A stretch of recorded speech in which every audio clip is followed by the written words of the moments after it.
Hello students and welcome to your history class.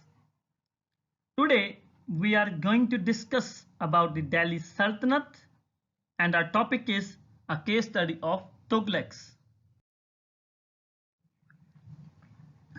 So after the death of Alauddin Khalji, there was chaos in the kingdom. Chaos means disorder or a situation of lawlessness. Malik Kafur assumed the power as a regent. He imprisoned Mubarak Shah, the elder son of Alauddin, and he appointed his younger brother Shihabuddin Umar as a puppet monarch. Now, on the throne, who is sitting? On the throne, Shihabuddin Umar was sitting. But on the name of Shihabuddin Umar, Malik Kafur was ruling the kingdom. Shihabuddin Umar was a puppet monarch in the hands of Malik Kafur. Alauddin's former bodyguards disapproved of Kafur's action against the family of their deceased master. Deceased means the person who is dead. So they decided to kill Malik Kafur. On February 1316 CE, they beheaded Kafur.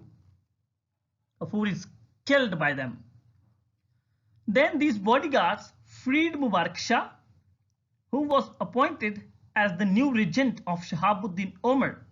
But this Mubarak Shah was an ambitious person. He wanted to control of the throne, so he ascended the throne by blinding his own brother and imprisoning his own brother Shihabuddin Umar. Now on the throne, who was sitting? Mubarak Shah was sitting. Another one more important character is over there. The name of that person is Khusro Khan.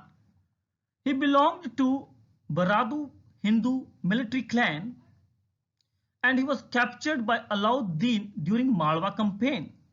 He and his brother were brought to Delhi and they were converted into Islam. Khusro Khan belonged to Hindu region, but he was forcibly converted into Islam. Mubarak Shah always exploited Khusro Khan physically. This thing had raided Khusro Khan. And at last, when he got the chance, he killed Mubarak Shah. Khusro Khan had also killed all the princes and possible claimants to the throne. Is it clear? And he himself ascended the throne. Khusro Khan killed all the princes, whether they are son of Alauddin, whether they are son of Mubarak Shah, whether they are son of Shihabuddin Umar. He has killed all the princes and all those persons who can claim that this throne belongs to us. He killed those persons. Now Khalji dynasty is over because not a single claimant to the throne was left alive. But Tughlaqs, who were loyal to Khaljis, they attacked on Khusro, especially Jona Khan. They attacked on Khusro Khan and they claimed the throne. Nobles welcomed them as they were from Turkic origin. Khusro Khan belonged to Hindu origin, but these Tughlaqs, they belonged to Turkic origin. That is why nobles welcomed them to Delhi. Now we'll study about the Ghiyasuddin Tughlaq. Ghazi Malik, who assumed the title of Ghiyasuddin Tughlaq, was the founder of Tughlaq dynasty. He was strong and benevolent ruler. He combined fairness and firmness to establish peace in the kingdom. He died near Afghanpur, which is near Delhi. As the pavilion, a wooden shelter fell upon him, an accident which was alleged to have been planned by his own son and successor Jona Khan or Ulugh Khan in CE 1325. Only Ibn Battuta, which is a historian and we have discussed about Ibn Battuta also, Only Ibn Battuta believed that it was conspiracy, Shadyantra, hatched by his son. Otherwise, there are no historical evidences that Jona Khan has killed his father. On the left hand side, you can see the pictures of Ibn Battuta and Muhammad bin Tughlaq, who is Jona Khan or Ulugh Khan. Now we will discuss about Muhammad bin Tughlaq. Jona Khan ascended the throne in CE 1325 under the name of Muhammad bin Tughlaq. He was a learned and accomplished man, but as a ruler, he failed badly. His most brilliant plans fell through for want of adequate practical planning. In fact, some of his schemes were sensible but failed miserably as they were not implemented properly. Now let us discuss about some of the plans of Muhammad bin Tughlaq. The first plan is taxation in Doab region. In order to increase the revenue, Muhammad bin Tughlaq increased the land tax in the Doab region. Unfortunately, this plan was carried out when a severe famine, famine means सूखा पड़ा हुआ था, famine affected this region. Agriculture suffered as the impoverished farmers, instead of paying taxes, left their fields to escape the tyranny. Tyranny means cruel or oppressive rule. Tyranny of the Sultan's officer. When Sultan came to know about the state of affairs, he ordered liberal financial help to the farmers, like advancing loans, giving seeds and bullocks, and digging wells for irrigation, but it was too late. Next plan is transfer of capital. A very important step was taken by the Sultan when he shifted his capital from Delhi to Devagiri. He renamed Devagiri as Daulatabad. In our ancient history, Devagiri was being ruled by Yadavas. Now the capital was shifted due to many reasons. The first reason was that the empire has extended to the south and hence Delhi was no longer centrally located. Second point, Devagiri was centrally located. And third point, Muhammad bin Tughlaq wanted to curb the threat of frequent Mongol attacks. But what happened? At reality, on ground, what happened? It was a long journey, approximately 708 miles, which are 1139.42 kilometers.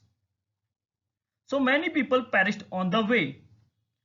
Muhammad bin Tughlaq soon realized that his absence from Delhi would make his capital vulnerable to Mongol invasions. He could not control north from the distant Daulatabad. He again ordered the inhabitants to return back to Delhi. Again, thousands of people died due to return journey. Is it clear? Next point, introduction of token currency in CE 1330. The economic burden of the transfer of capital was heavy and it made the treasury empty because he had made a full city over there in Daulatabad.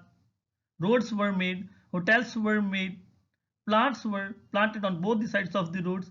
So he has lavishly or generously put the money on all these affairs. So the royal treasury is now empty. The royal treasury became empty by the Sultan's generous and lavish lifestyle also, failure of agriculture reforms and the Doab taxation policy also. In order to make up the deficit in his treasury, Muhammad bin Tughlaq issued copper coins and considered these copper coins equal in the value to gold and silver coins. But Sultan did not take any step to prevent forgery. Now, what is forgery? To copy a legal document or object illegally. So what the people has started doing? The people started minting the coins of copper at their homes. They were having utensils of copper. They used to melt this copper and made the coins at their home. On the other hand, mints were not a state monopoly. Now what is monopoly? Exclusive possession or control over something or somebody. So mint were not a state monopoly. Mint is a place where coins are being made or minted. And a large-scale imitation of royal coins began. A large number of such coins were in circulation, and trade and industry suffered because people could not differentiate between the real and the fake coins. Now what happened? The Sultan withdrew the scheme and he announced that he will pay gold and silver coins in exchange of copper coins from the treasury to the people. So what people has done? Overnight, whatever the people were having in their house of copper, they had minted that copper into coins, and in the morning they reached to the royal palace, went to the treasury and asked exchange our coins with gold and silver. Again, the further impoverishment of the state treasury was over there. So these three schemes failed. The last scheme, failure of expeditions. Muhammad bin Tughlaq wanted to expand his empire. So he ordered army to move to Kangra, modern Himachal Pradesh. He conquered this region and sent the army further towards Tibet. But soon Tughlaq realized that it would not be possible to continue the expedition because of the extreme cold climatic condition. So he has to withdraw the same. Tughlaq also sent his army to conquer Khorasan in Central Asia. For this, he equipped the army with the new weapons, and soldiers were paid 1 year's salary in advance. But this project too was abandoned and the treasury suffered heavy losses. Now what happened? Because of these repeated failures of all his plans resulted in his unpopularity. Thus open revolts broke out throughout his empire, and the entire region of the south of Narmada river became free of Sultan's control. By CE 1347, two most important, independent and strong kingdoms of Vijayanagar and Bahmani kingdom were set up. So slowly the Delhi Sultanate start to break down. So with this we have finished the Muhammad bin Tughlaq. In our next video, we'll study about Firoz Shah Tughlaq.